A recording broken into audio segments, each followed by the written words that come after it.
A guru or a wise man isn't exactly what comes to mind when I think of Magic player, but in this case, it's pretty appropriate. Hey kids, welcome back to the channel. Hi, I'm Uncle Frank, and I hope that you are having a great day.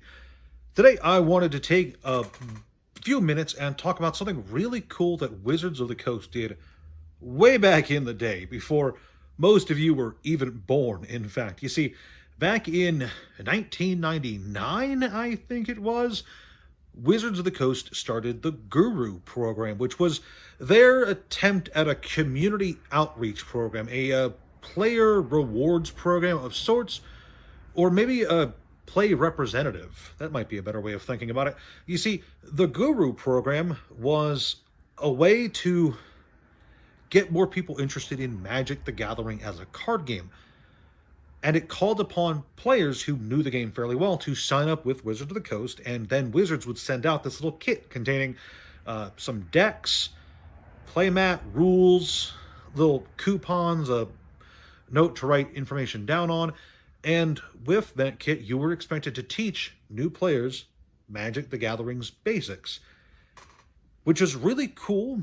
It really incentivized community involvement with the game. After all, you were being kind of given the ability to teach everyone around you how to play the game you liked, which is cool enough on its own, but that's not where it ends. Also, in this Guru kit, there was a little booklet of coupons and postcards, and for every new player you got to sign up for Magic the Gathering, you would send one of those postcards with that player's information off to Wizards of the Coast, and you would also hand out coupons for them to use to buy Magic product. For every postcard you sent to Wizards of the Coast with a new player information on it, you would get 1 Guru point.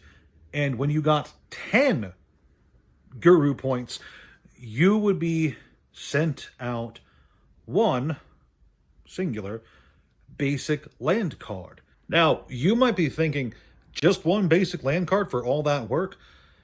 That's nonsense. There's a million different basic lands. We've got full arts out the wazoo, alt arts, all kinds of crazy nonsense, but these weren't just any basic lands. You see, the Guru lands, as they came to be called, were absolutely beautiful masterpieces done up by one of Magic the Gathering's best artists, Therese Nielsen, and these things are absolute beauties to behold.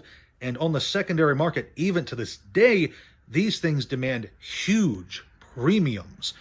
Some of these things are more expensive than their alpha or beta land counterparts, in fact, by huge margins. I don't think any of them are under $100 at the moment. Actually, I just checked, and none of them are under $400. It's insane.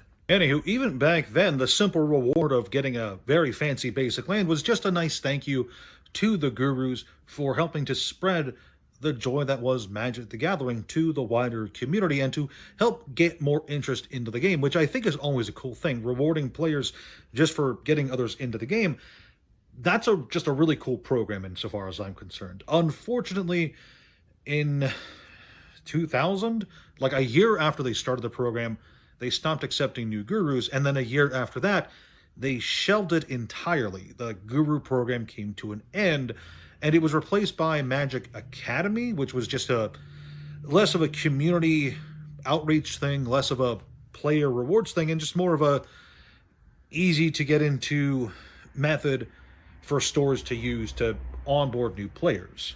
Now, I do think it's kind of a shame that they did stop the Guru program, but I could see the issues with it. After all, the whole postcard redemption system, that's very easy to abuse. After all, you could just write down 10 random names and send them in to get your guaranteed basic lands.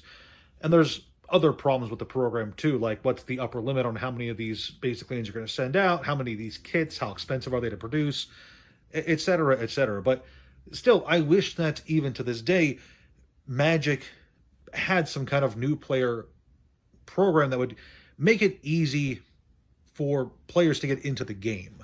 Over the years, Wizards of the Coast has tried several different onboarding, free-to-enter methods for new players to try and get them hooked on the game. After all, even just a few years ago, they had these welcome decks that they used to send out to stores just as little tastes of the game. They had little themed decks. I think there was 5 from this year. This was 2020s, I believe. And it's always been interesting to see the kind of creative ways Wizards of the Coast can try to get new players into the game with community help from the stores or local player representatives. But I think they kind of stopped that recently. I don't think there's any physical entry-level demo product currently being distributed by Wizards of the Coast, which I think is strange because Magic's been hemorrhaging players for a few years. You'd think that Wizards of the Coast would want to have some kind of special onboarding demo gameplay just to kind of get more people hooked on Magic. And yes, before you say anything, I am aware of the welcome boosters. They are not the same. These do not teach you how to play Magic the Gathering. They are just an introduction to the pack opening experience. Not the same. At the end of the day, I don't know if there's a simple solution to the onboarding experience. I would love to see a return of the Guru program, to give experienced Magic players an excuse to teach more people the game. After all, Wizards likes throwing promos out left and right. Surely they can find something in their vast stores of reprinted cardboard to use as a little gift to players for teaching others how to play the game. I mean, it can't be that difficult, right?